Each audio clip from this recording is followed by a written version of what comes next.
Good morning, everyone. Thank you for attending today's seminar. It's our great honor to invite Dr. Qi Lei from New York University. She's an assistant professor at mathematics and data science. And previously, she was an associate research scholar at EC Department of Princeton University. And she received her PhD from UT Austin, during which she visited the Institute of Advanced Study and was a research fellow at Simons Institute Foundation, which are the two of the topics the institute working on machine learning and theoretical computer science. Her research aims to develop simple and computationally efficient machine learning algorithms and bridge the theoretical and the empirical gaps in machine learning.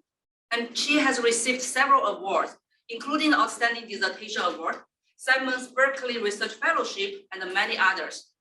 Without further ado, let's welcome Dr. Qi Lei to give us today's presentation. Thank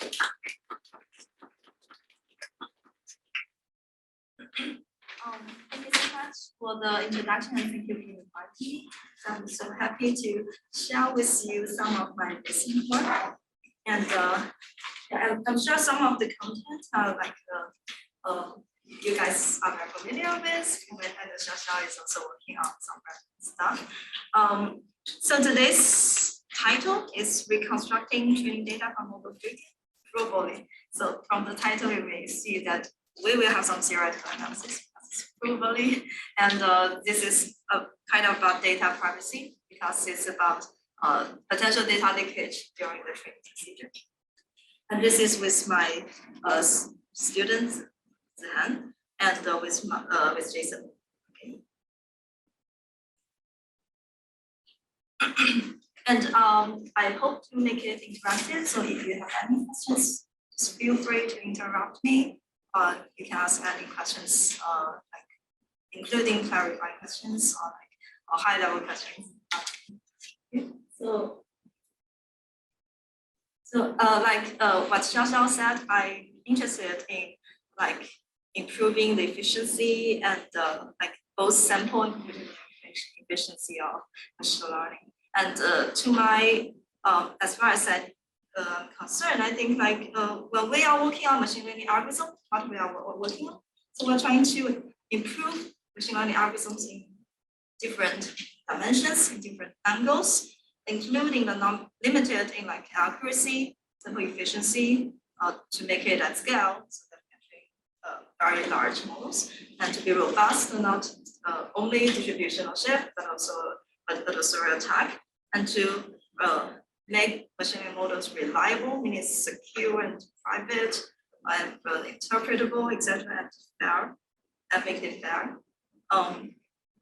So this great area is what I interpret that people's effort during this, because you can see if you go to any conference, you search for the keywords like efficiency, you might receive 5-6 times more papers than if you search for private or privacy.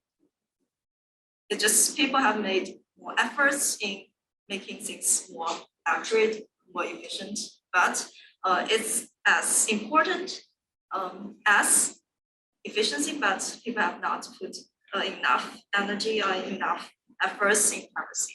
And especially in today's emergence of ChatGPT, we should wonder whether during our interaction with that is our information leaked.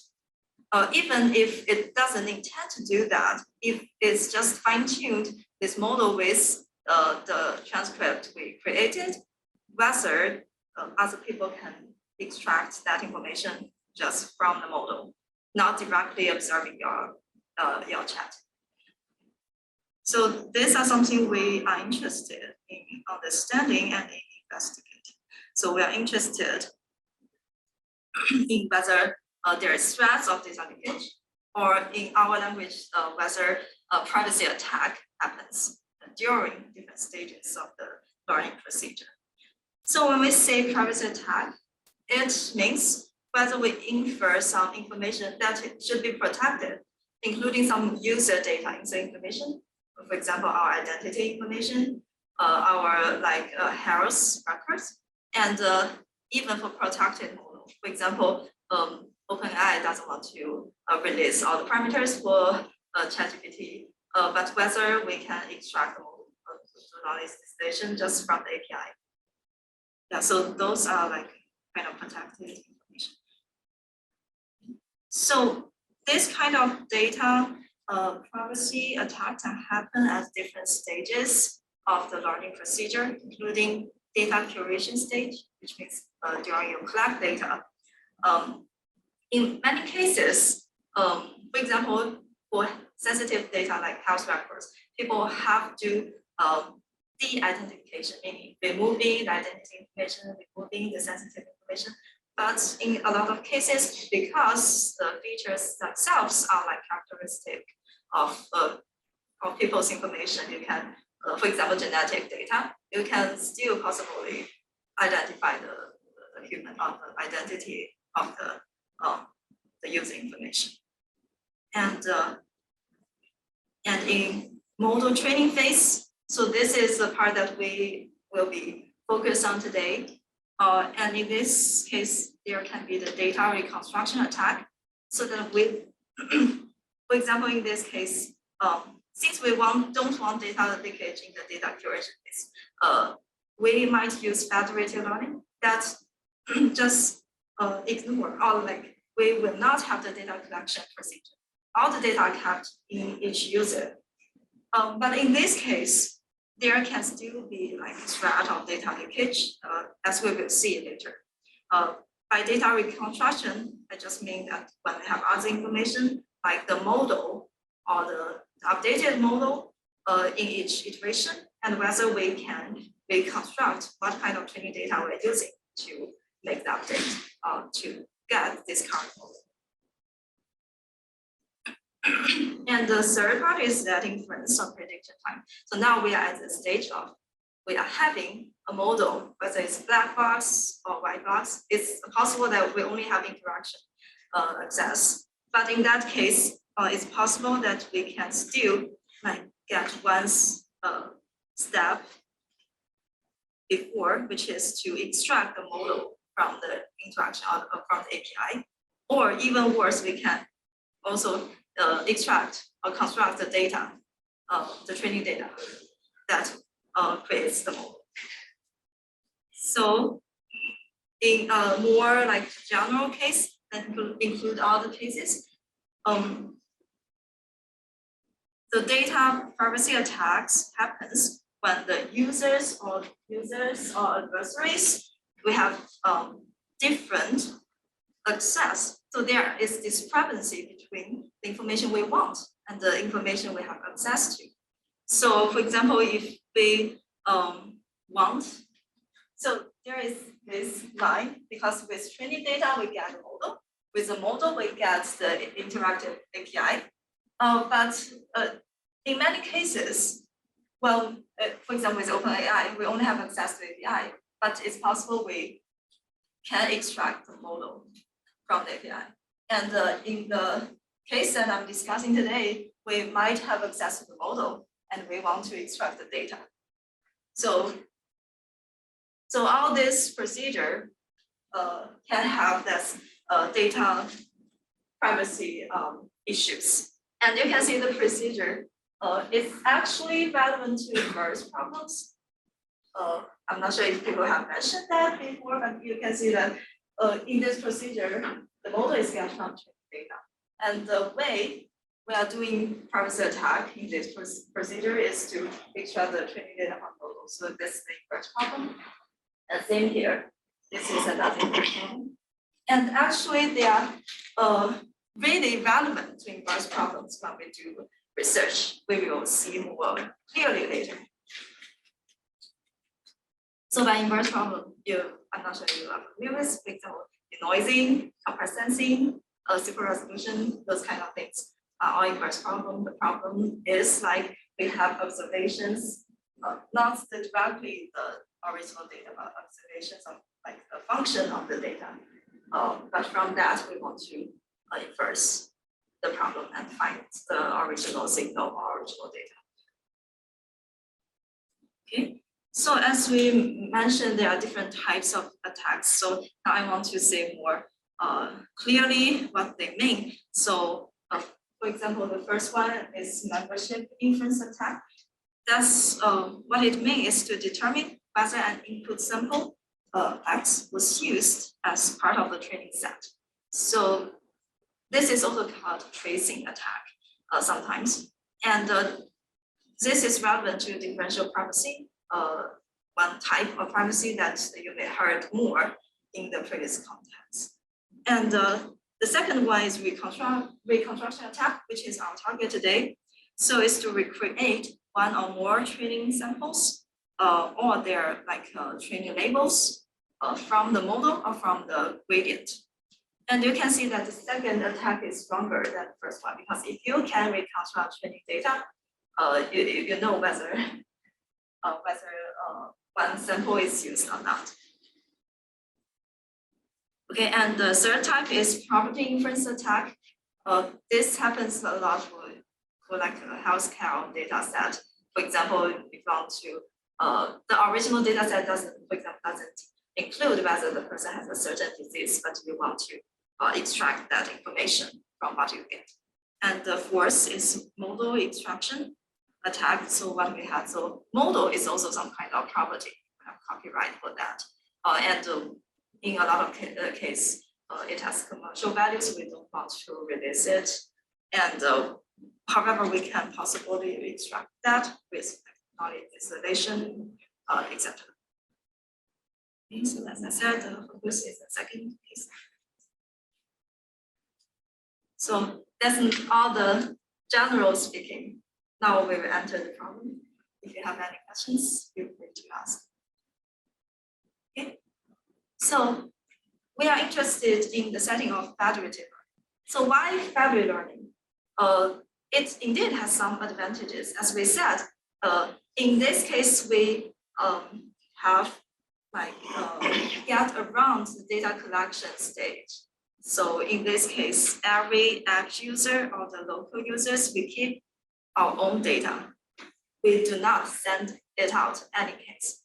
However, in this case, there is a right here. There's a parameter server on the cloud, and it will interact with each edge users, but it never gets the data. But it will send the model to each user, and each user doing some local calculations with their own data and calculate the gradient. Yeah, so in many cases, it does not directly send the gradient back, but it will do several updates and send the updated model back. But for simplicity, because with updated model and the original model, we can get the update. So let's just say it sent the local update back. And of course, in this procedure, it seems that it's kind of private, but the issue is the data on our phone are so private, so personal. We might type something very personal, like my credit number is blah, blah, blah. So that is even more risky if in the procedure, they can extract your data.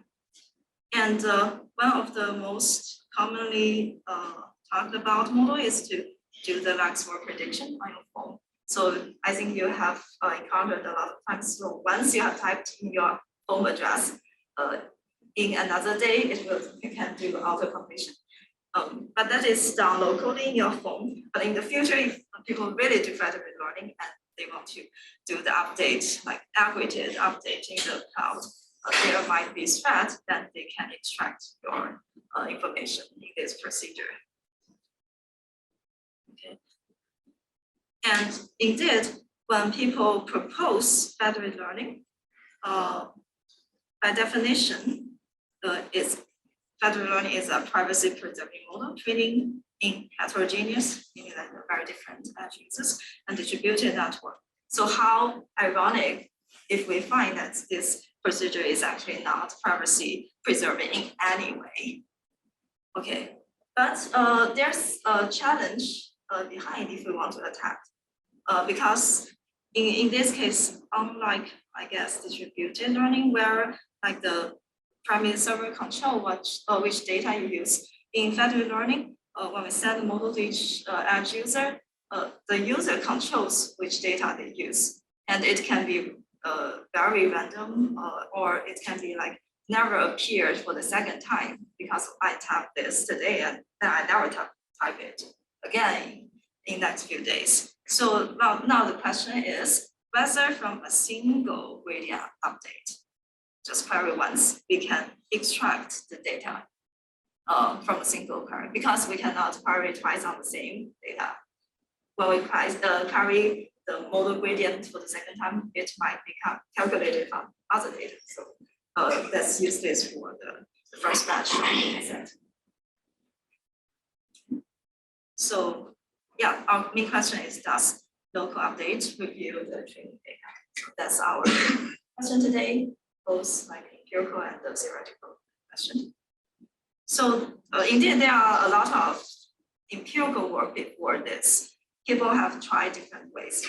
And before that, I guess this is not a very clear question, whether local updates review the training data or whether federated learning is privacy preserving. For example, Professor Kamas has proposed this like poll last year, end of last year, and the statement is federated learning, where training data never leaves the user's device, that's true, is an effective way to protect the privacy of individual training points. You can see, of course, this is already a biased poll because like his audience will be educated, but in this case, I guess more than 50% people didn't know this is a false statement. But the good thing is many of them said, don't know, show me. So at least they want to see what happens. And today, let me show you. So as I said, it will have theoretical analysis. So let me do the formal statement with mathematics. So now there will be some math. But I will also show you there will be some intuition. So if you have questions, definitely stop me. Okay, so now the question is, we have local batch of data, x1, y1 to xb, yb. So let's say b is very small because when we do like stochastic gradient descent or like batch, the batch size will be small, for example, 16, something like that. And we have the prediction function that for each input x, and it has the parameter theta. So theta is known. We have the prediction function. And the local update G is calculated from the gradient. So let's say it's the loss function on top of the prediction and the label Y. So it's the aggregated version. So it will be very simple if the batch size is 1. So in that case, this is a complicated statement, complicated formula of the gradient, where the data X is not very high dimensional compared to the model, and it's very possible to extract X. But in this case, you can see the bigger the batch size is, the harder the problem is, because the size of the gradient is the same, but you want to reconstruct all the training data from that. And actually, if you look at the problem, so the goal, just a clarification, the goal is to reconstruct all the data belonging to a user, or just even one data point belonging to a user? When do you consider an attack successful? Yeah, so indeed, if we can reconstruct part of the data, it definitely helps. But you can see if we can, for example, we can reconstruct one data, then we can remove that data from this summation, and the problem seems becomes easier. So actually, really, the problem is, theoretically, it's just two cases. One case is you can reconstruct all the data. Another case you cannot reconstruct any data. But empirically, people can have different qualities when they do the reconstruction with specific algorithms. So that is kind of mysterious. We'll talk about about that. And you're assuming a heterogeneous setup where the B would vary across different users. So that's not a problem because it's just one query at one case. Otherwise, it's independent problems. Yeah, because we cannot query twice. So yeah, it can definitely be different batch size for different problems. Yeah, because we only look at each one independently. So actually, there are two questions behind. So the first question is whether the model gradient G is sufficient to identify the training samples. That is a statistical problem. That means we can have infinite computational power, but whether like the gradient information, the information theoretically it has enough bits of information that can reconstruct the data. For example, if like the gradient dimension is 100, but the data size is 1000 times that size of 16, then it's not quite possible. You can reconstruct any data without prior knowledge. And the second question is there efficient algorithms to really recover the samples? So that is computational problem.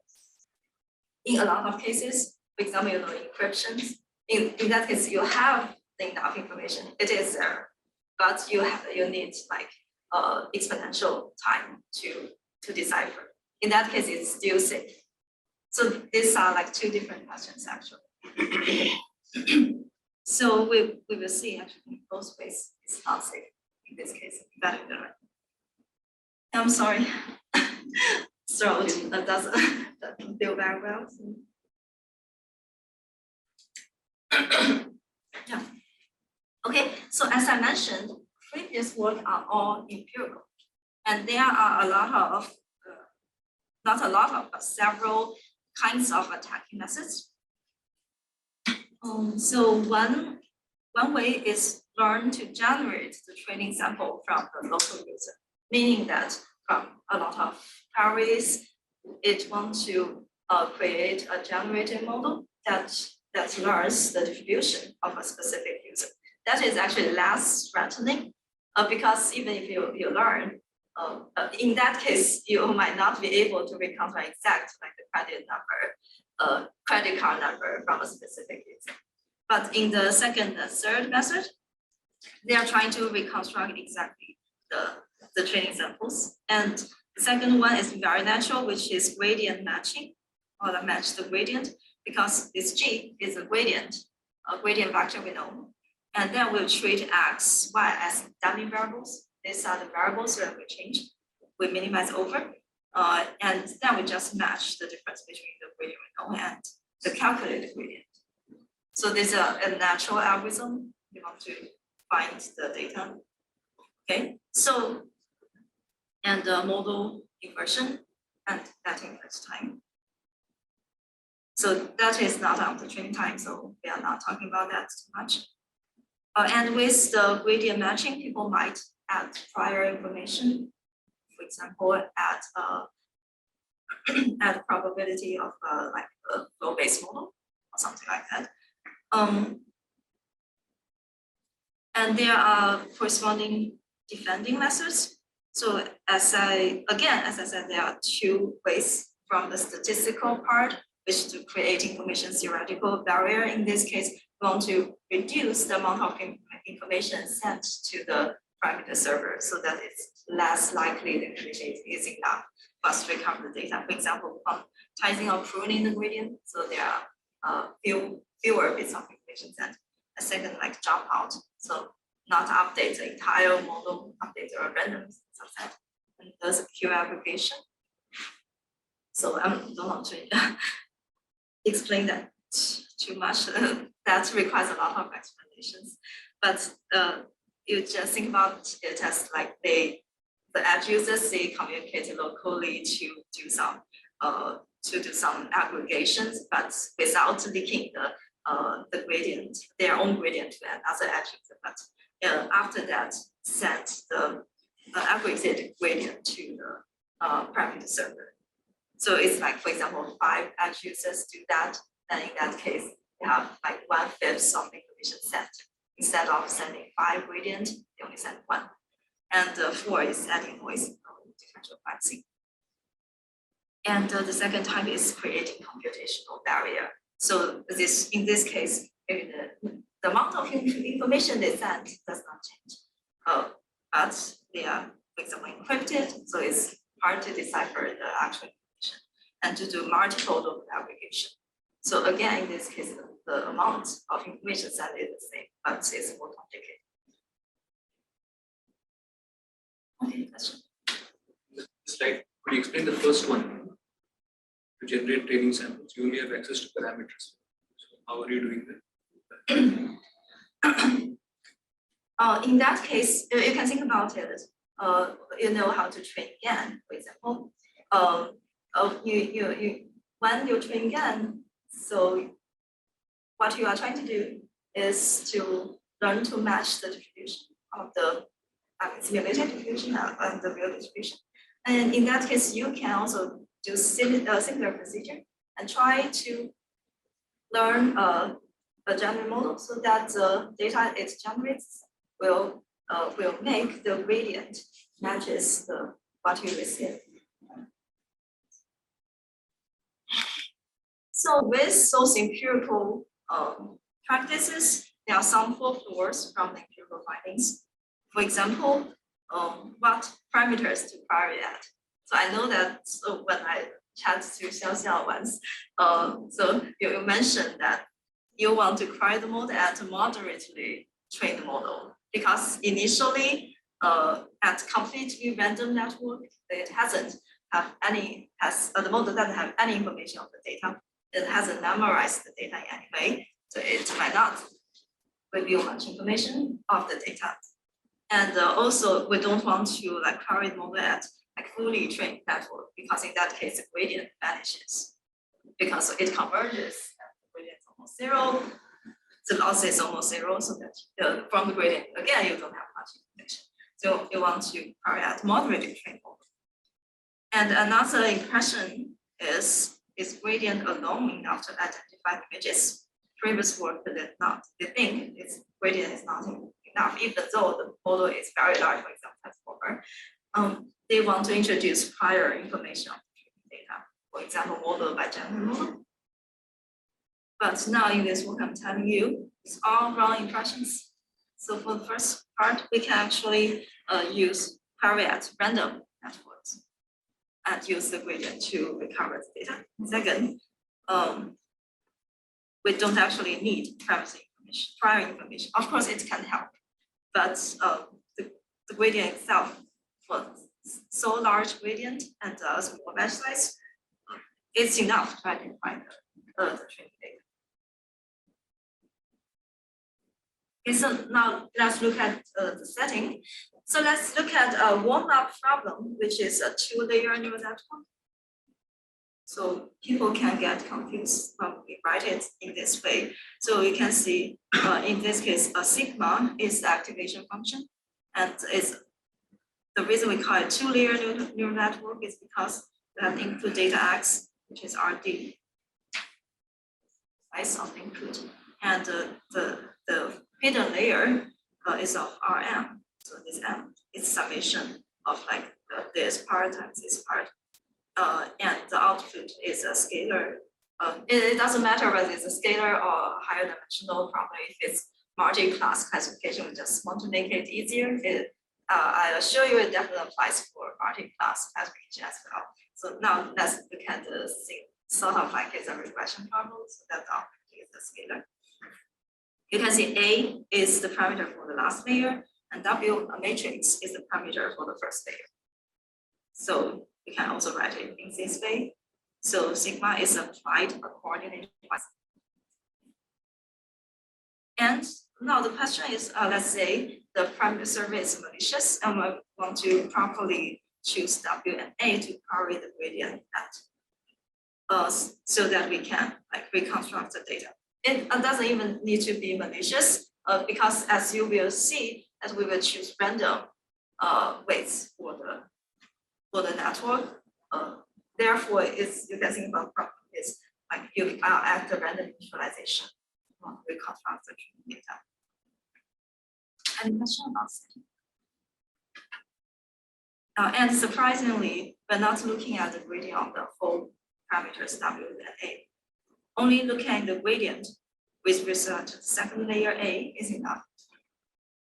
You need to get familiar with this formula. It's very simple. It's the derivative, because the loss function is a scalar function. Derivative of loss at each individual x times sigma activation function of each row of W, Wj transpose xi. Very simple case. Okay. So, what is the way to do a theoretical work? We look at the simple list case first. We look at simple examples first. So let's look at the linear activation and projective activation and see if we can get inspirations from them. But unfortunately, we don't, because you can see if we calculate the gradient with respect to the second layer A, the form is like this. It's W, which we know because it's a parameter, times this. This is a linear combination of the data xi. And again, with the gradient with respect to the first layer W, it's of this form. It's A, it's a rank 1 vector. It's A times this vector transpose. Okay, so in both cases, at most we can recover this vector, which is a linear combination of x. But we cannot reconstruct the individual x. This is the only thing you can get. That's because the activation is linear. So in this case, you can see with linear is more secure. And in second case, quadratic setting, it seems it's better. You can see with the gradient of A, it's of this form, Wj transpose sigma bar. Sigma bar is what I write here. It's sort of like a weighted second moment of the data, because it's a linear combination of xi transpose. And again, the gradient with respect to Wj is also of this form. So in this case, again, at most you can recover this matrix. Or in other words, you can identify the span of the data. But you cannot reconstruct individual xi, because you can see that it's possible you have different combination of xi and transpose to get sigma. Unless xi are orthogonal to each other, there's no unique decomposition of this matrix to find xi. But it seems to be getting better. Actually, if we can get something, now there's some more techniques here. If later we can get something like summation of some coefficients times xi to the third power, third tensor power, then actually the decomposition is unique. So I want you to know this is some knowledge you would need. If we can observe some tensor matrix of this form, so this is like the order 2 tensor product, when this matrix product, XX and transpose. And when for the tensor product, I want you to know, so this is order 3 tensor. This JKL coordinate is this xi vectors J times xi's case coordinate times xi's L coordinate. So this is a tensor. You can just think about it as a generalization for matrices. And if you work on TensorFlow exactly, of course you need to know tensor. Okay. So now this is the most trickiest part, most technical part of this talk. So I think we have plenty of time, so I will spend as much time as we can on this page so that I want you to understand. So basically, how we think about the problem? You can observe what is the gradient information we have. It's like this. We have derived it in the previous page. The gradient with respect to each coordinate of Aj looks like this. It's summation of L, so it's scalar, doesn't matter. It's sigma on Wj transpose xi. So in this case, you can see each xi are hidden are hidden inside this activation function. It's not helpful for us to get individual xi. But if it's possible, if we look at it sort of as a function on each wj, because we have multiple wj, remember we have m different wj's, we have evaluations on different wj. If we can calculate the gradient of wj, sorry, the gradient of wj, then this xi will come out. You can see, because it will be something like wj transpose xi times xi. So if we can do third derivative of that, it will have xi to the third tensor power. That's what we want. If we can get something of this form, there's a unique decomposition for each xi. So how to get this? Use Sting's lemma. Yeah, I'm assuming you might not be familiar with it, but you just need to know there is something like this. This is for you to calculate the derivative or gradient of such a function that has some regularity properties. It can be very general, it can apply to even discontinuous functions like red loop, etc. Okay, so the original Sting's lemma is like this. For any function g, if we get the expectation on random samples w from standard normal distribution, this is a scalar and a variable, then g w times the Hartman, the Hermite function of w is expectation. Hermite function to the piece order is equal to the expectation of the random normal distribution of the piece derivative of that. So you can see there is a piece derivative here. So that's how we thought about using this lemma. And we can extend it to the more general high dimensional case when G is a vector function, takes a higher, it's not high dimensional vector, but this W is high dimensional normal distribution. In this case, if G is applied on a vector A transpose W, and again applied the Hermite function, right? And in that case, this expectation is equal to the piece derivative of G. And in this case, piece derivative of G will make the A out because the derivative of over W. And there will be piece tensor power out.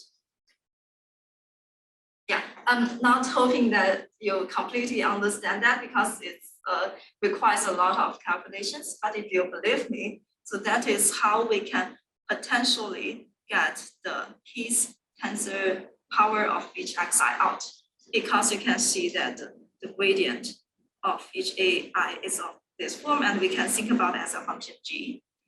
And in that case, we can calculate the expectation of GW times the Hermite function by using the finite sum of this form, and with Sting's lemma,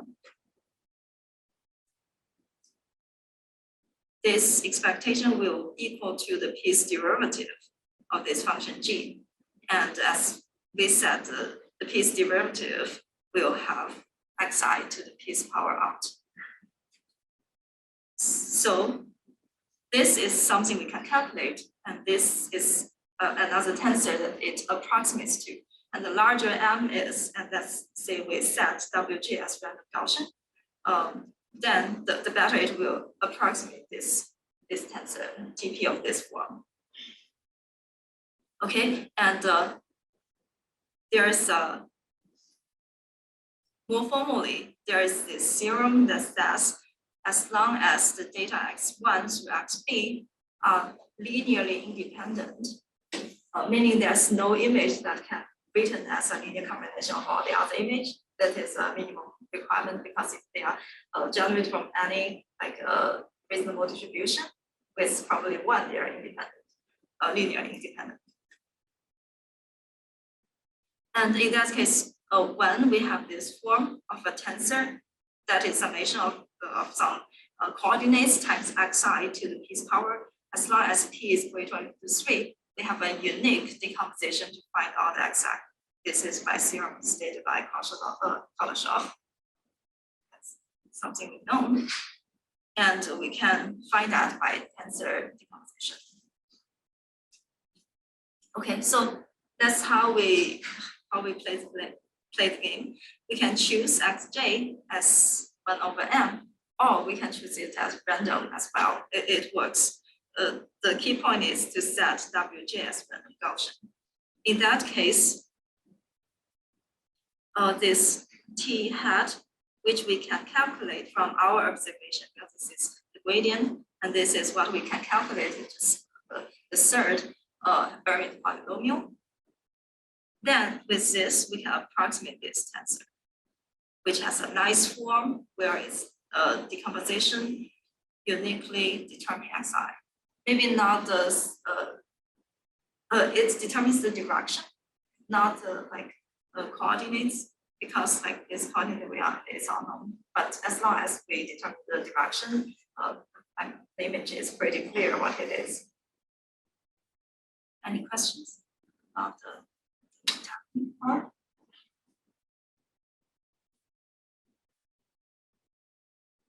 Just a quick question. So here we're assuming like we can the strategy works to reconstruct data at initialization. So we initialize the network at random, and then we can get something out. So I guess if we were to try to get something like, because you said intuitively, people thought that querying in the middle of training would be better. So this seems to, like, your strategy is actually only to work at initialization. So if I try to do that in the middle of training, it shouldn't work. Like, right. So this exact strategy doesn't work, but I think the point is like, as I said, there is two parts of problem: statistical problem and computational problem. So this means even at the random initialization, the gradient information is enough for us to identify the data. So I believe when we train more, it's just we need different algorithm, but I definitely believe that the gradient information is still enough for us to identify the information. We just need different algorithm. Yeah. and I guess at some point you need M to be big enough to be able to construct the Yes, data. I will talk about that. Yeah. Thank you.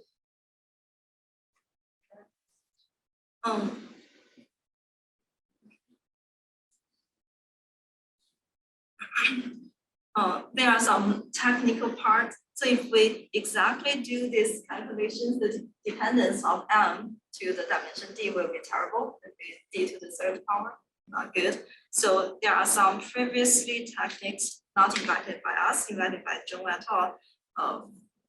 Someone from the same lab as I was at UBC.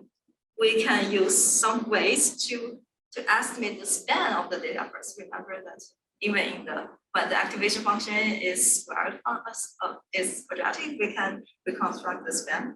So in this case, with more complicated activation function, we can also estimate the span first, and then use another way to reconstruct the data. I don't want to talk about details, but with this method, because this is existing work, so you don't need to trust me, trust this previous already published work. And in that case, we can get the reconstruction error to be less or equal to square root D over M. This means that the width only need to scale linearly with dimension D to get a small loss. Yeah, and also our method applies when, as long as expectation of sigma to the third power on random Gaussian to be non-zero. So you can understand if sigma is linear, constant, quadratic, then sigma to the third derivative is constantly 0. So this is 0, so it doesn't work. So it has to be other activations. And another case is if you can think about since W is random Gaussian, so it's symmetric. So in that case, if the function is something like this, it's odd function, then its expectation is also 0. So we don't want, that if the third derivative of a function is odd, that means the original function is even function. So we don't want the original function to be even. And our algorithm applies to both cases as long as one of them is not zero, it works. And actually that applies to all these cases, sequoia, TNH, or some other things you can name.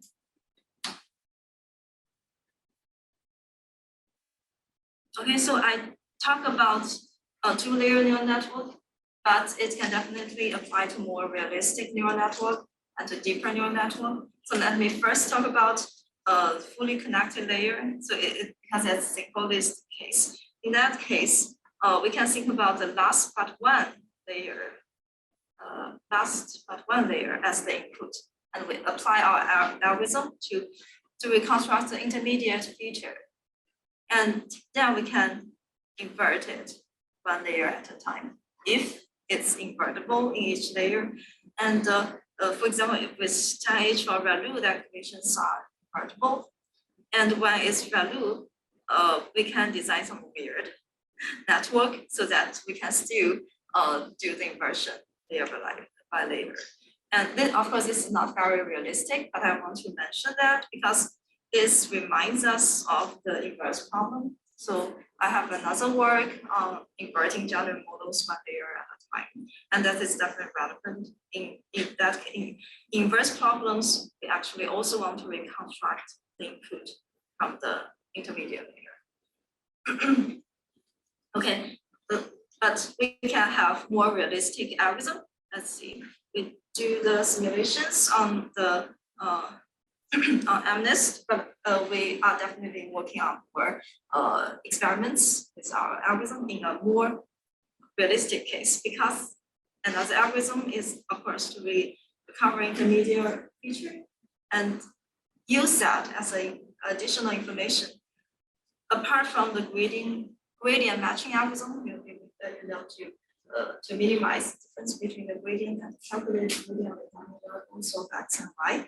You also add another feature matching term, which is to match intermediate layer with the layer you calculated. Oh, what's the benefit? Just because gradient matching have the aggregated version of I equals 1 to B, they are not separate. But in the feature matching term, they are individual terms of each individual point, because when we do the reconstruction, they are separate. They are big different features.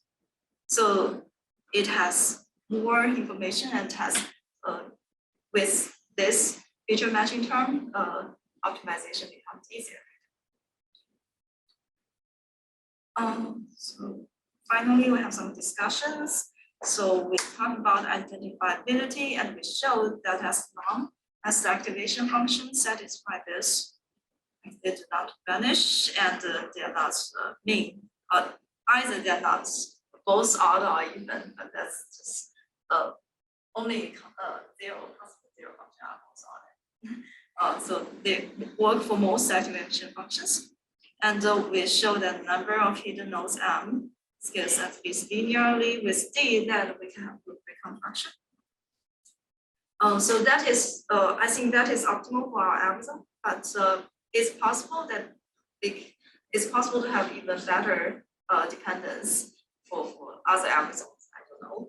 And in this case, deeper neural network does not help or hurt, because what we can do is, what our algorithm does is to reconstruct the intermediate on the last part 2 layer and then invert to the original X. But even if you don't invert to the original X, reconstructing feature of the data is already kind of informative. Okay. And there are some distinction to the linear case. So this is an example that neural networks can be very different as linear models. So in this case, a linear and quadratic function will not identify the data, but neural networks can. So neural network potentially will be more information because it's more complicated. Okay, and also inspirations on depending algorithms, we can actually, so there are many other depending algorithms, we are also currently exploring them, but at least adding noise does not help, because you can imagine our network is random and our observation G are random, but we add As least when we add constant amount of noise, it doesn't jeopardize our reconstruction error almost. So adding noise does not really help much. By adding noise, I mean when you transmit the gradient add noise to it, that's a very common way people think that can preserve privacy, but in this case doesn't help that much. So that's the end of the talk.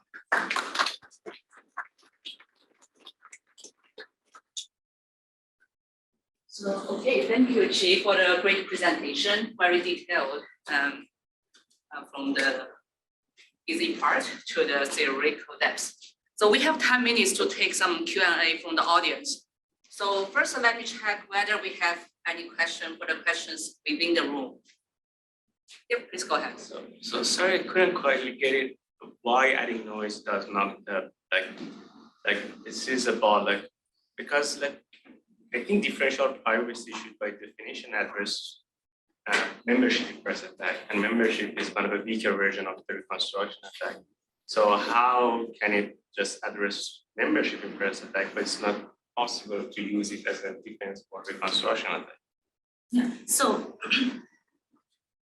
adding noise helps a little bit, but it doesn't. It only changes the constant. So to be more precise, you can see that. You can see that this gradient looks like this. It's a random version. It's random depending on W. So when you add some Gaussian noise, not even Gaussian, you add random noise, the effect on the tensor will also be kind of constant, and the result will be like, for example, the noise is 0 sigma. Then our error would be like 1 plus sigma times d over n. So it helps, but not that much. It only helps the constant amount. Yeah. So also it kind of means that in this reconstruction problem, privacy is not the solution.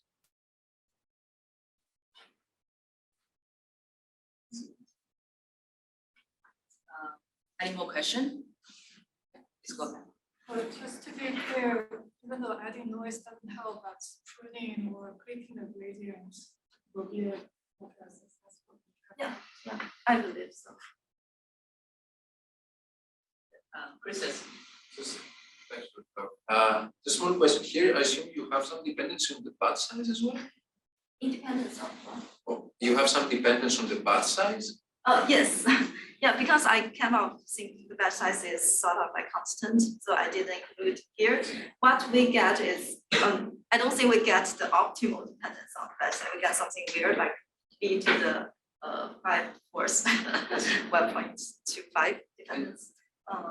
I think at best it can be linear. So here, what I don't understand is why are you restricting yourself to do this just with one gradient, right? So you're assuming that I just see this batch of data points just once, right? Mm-hmm. Like if I would see data points in different batches, Yeah. then even if I had linear activation, right, wouldn't I invert the matrix? Like, wouldn't I have linear combinations? Yeah. I understand now you just have one linear combination, right? But you have many linear combinations. Yeah, exactly. So that is how some previous other theoretical work Oh, I see. work on. Okay. But the realistic case on the federated learning cannot query twice at the same data because it's not controlled by the parameter server. Because when we query the model, we send the model to an edge user, they use the current things they type right now. And when we query again, they are typing other things. They do not use the same batch of data. So it's not possible, like at least in the framework of better learning to like. Okay, yeah, that's helpful because that also clarifies to me what is specific about federated learning, what you saw. Because otherwise, it's just it could apply anywhere, but your motivation is that you need to do it Our from one motivation gradient. is better learning. So yeah, indeed. So there are some other work also by my colleague, Jason our tutor, he's working on what you described. Yeah, but it's not federally learned. Yeah, when we do multiple queries or when we train the model multiple times later, there will be more data leakage happening. Can I ask one more follow-up? So how are you thinking of it beyond, like to what Victor asked, beyond the Gaussian, beyond the initialization? Like, is there a way to think of what happens?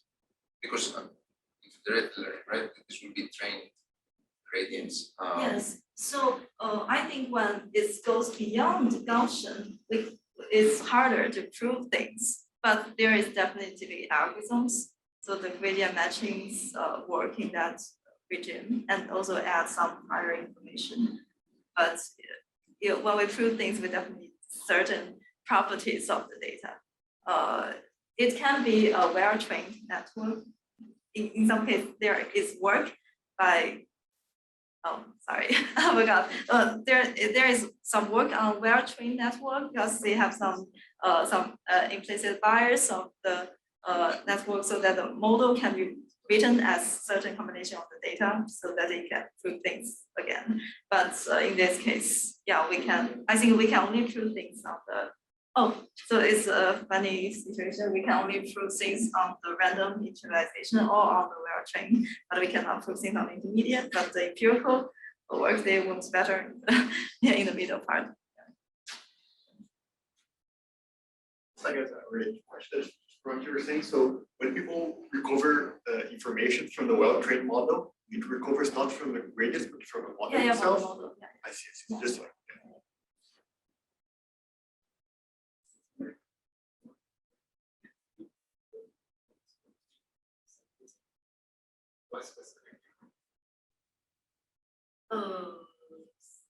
It doesn't have to be federally learned. Okay, it can be applied. It can be Okay, applied. okay, just. Yeah, another question. So as far as I know, DP involves not just adding noise, but clipping gradients before adding. How can we model this into our error? Because like in the worst case, if we clip all of them to 0, there is no information. So then if we clip them to a little bit higher.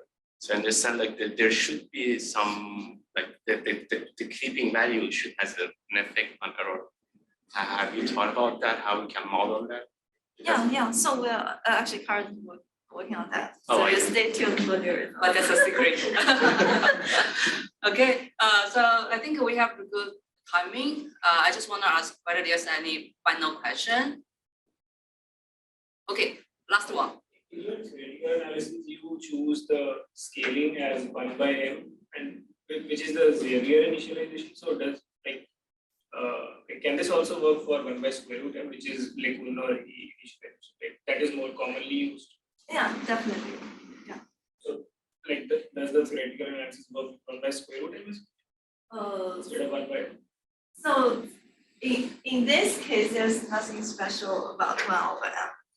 Yeah, it's just easier way to make it like constant scaling. Yeah. Okay, maybe let's wrap up today's presentation. Let's thank Chi again for the